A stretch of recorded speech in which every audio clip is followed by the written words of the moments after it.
5, and welcome to your relaxing Thursday read aloud. Today we have a very special read aloud. This is something that Miss Babs has shared with us. Today's read aloud is by J.K. Rowling, the author of Harry Potter. She has a new story, and she is releasing this story online virtually for all the students in lockdown.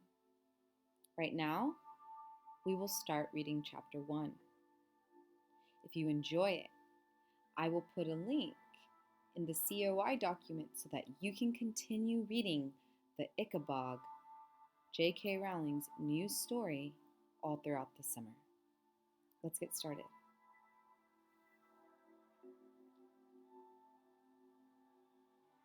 You can also watch J.K. Rowling explain or introduce the story. You can do that by clicking the link in the COI document. You will also notice that on the screen, there's an illustration competition. If you're interested in that, we encourage you to look more into it. Let's read.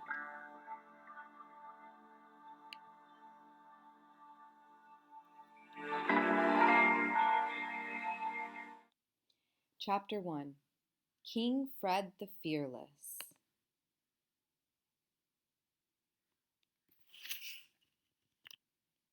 Once upon a time, there was a tiny country called Cornucopia, which had been ruled for centuries by a long line of fair-haired kings. The king at the time of which I write was called King Fred the Fearless. He announced the fearless bit himself on the morning of his coronation, partly because it sounded nice with Fred, but also because he'd once managed to catch and kill a wasp all by himself, if you didn't count 5 footmen and the boot boy.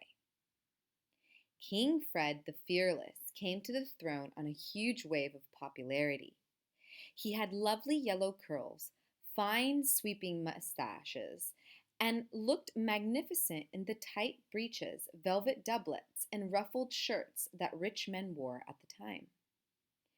Fred was said to be generous, smiled, and waved whenever anyone caught sight of him, and looked awfully handsome in the portraits that were distributed throughout the kingdom to be hung in town halls.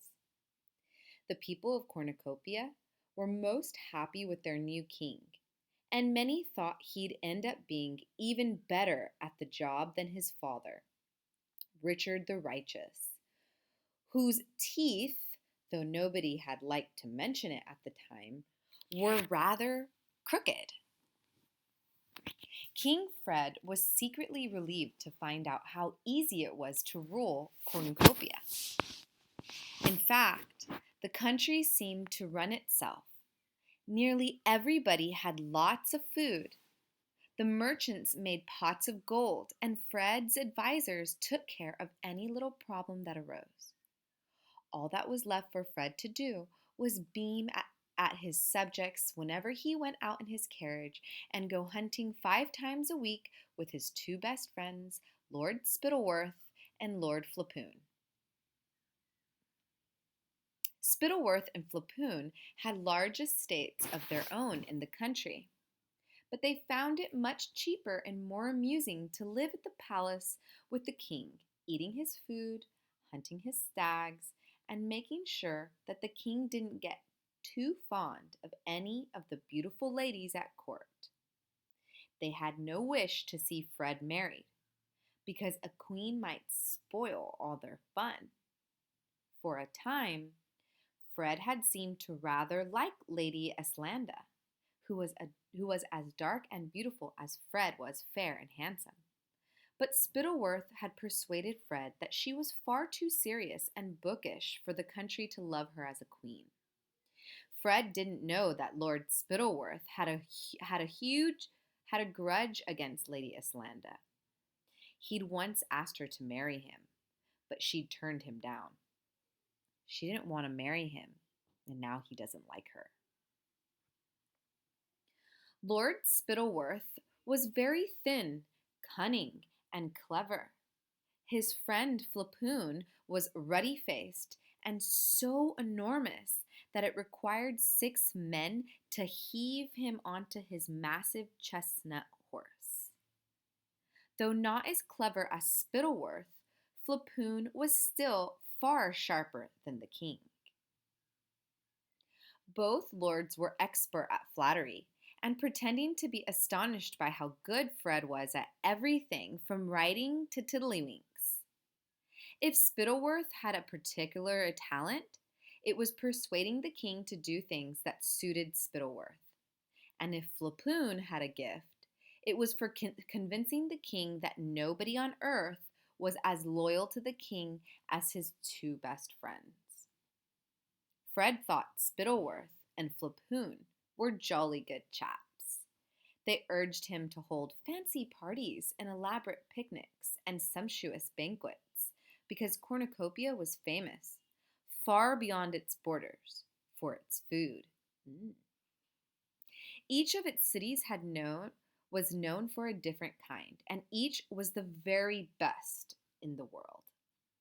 The capital of Cornucopia, Chauville, lay in the south of the country and was surrounded by acres of orchards, fields of shimmering gold wheat, and emerald green grass, on which pure white dairy cows grazed. The cream, flour, and fruit produced by the farmers here was then given to the exceptional bakers of Chauville, who made pastries. I'm not quite sure if that's how you pronounce the name of the town, but we'll stick with it. Think, if you please, of the most delicious cake or biscuit you have ever tasted. Well, let me tell you, they'd have been downright ashamed to serve that in Chauville, unless a grown man's eyes filled with tears of pleasure as he bit into a Chauville pastry. It was deemed a failure and never made again. The bakery windows of Chauville were piled high with delicacies such as maiden's dreams, fairies' cradles, and most famous of all, hopes of heaven. Yummy. I don't know what that is, but it sounds yummy. Hopes of heaven, which were so exquisitely, painfully delicious that they were saved for special occasions and everybody cried for joy as they ate them. King Porphyrio of neighboring Pluritania had already sent King Fred a letter offering him the choice of any of his daughter's hand in marriage in exchange for a lifetime supply of hopes of heaven. Remember, that's a sweet that's very delicious from a town nearby the king. But Spittleworth had advised Fred to laugh in the Pluritanium, to laugh in the Pluritanium ambassador's face. His daughters are nowhere near pretty enough to exchange for hopes of heaven, sire, said Spittleworth. To the north of Chauville lay more green fields and clear, sparkling rivers where jet black cows and happy pink pigs were raised. These, in turn, served the twin cities of Kurtzburg and Baronstown, which were separated from each other by an arching stone bridge over the main river of Cornucopia, the Fluma, where brightly colored barges bore goods from one end of the kingdom to another. Kurtzburg was famous for its cheeses, huge white wheels, dense orange cannonballs, big crumbly blue vein barrels, and little baby cream cheeses smoother than velvet. I like this book already.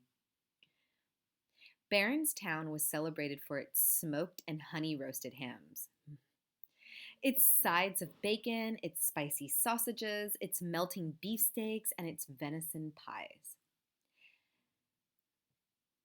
The savory fumes of rising from the chimneys of the red brick Baronstown stoves mingled with the odorous tang wafting from the doorways of the Kurtzburg cheesemongers.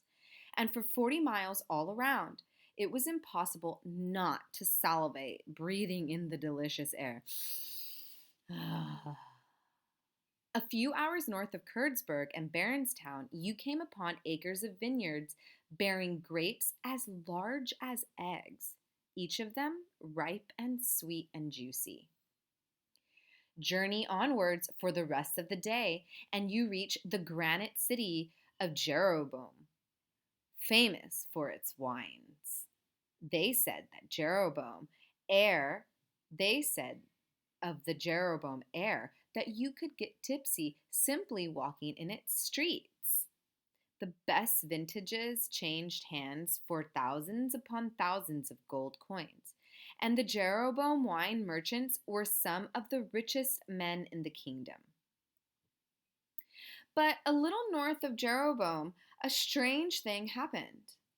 It was as though the magically rich land of Cornucopia had exhausted itself by producing the best grass, the best fruit, and the best wheat in the world.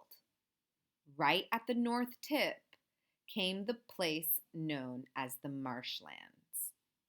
And the only things that grew there were some tasteless, rubbery mushrooms and thin, dry grass, only good enough to feed a few mangy sheep.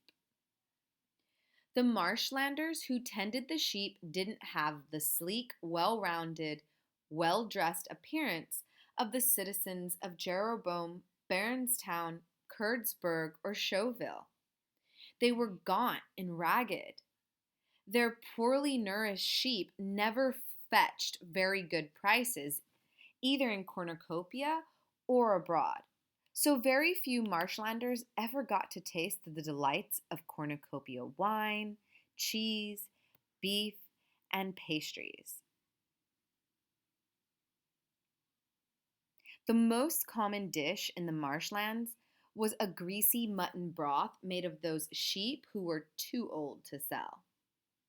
The rest of Cornucopia found the marshlanders an odd bunch, surely, surly, dirty, and ill-tempered. They had rough voices with which the other cornucopians imitated, making them sound like hoarse old sheep. Jokes were made about their manners and their simplicity.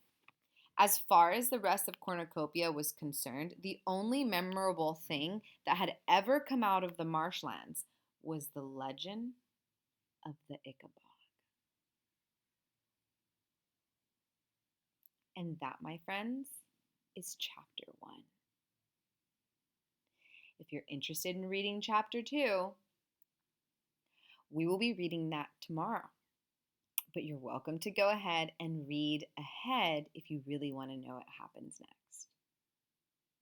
Have an excellent Thursday.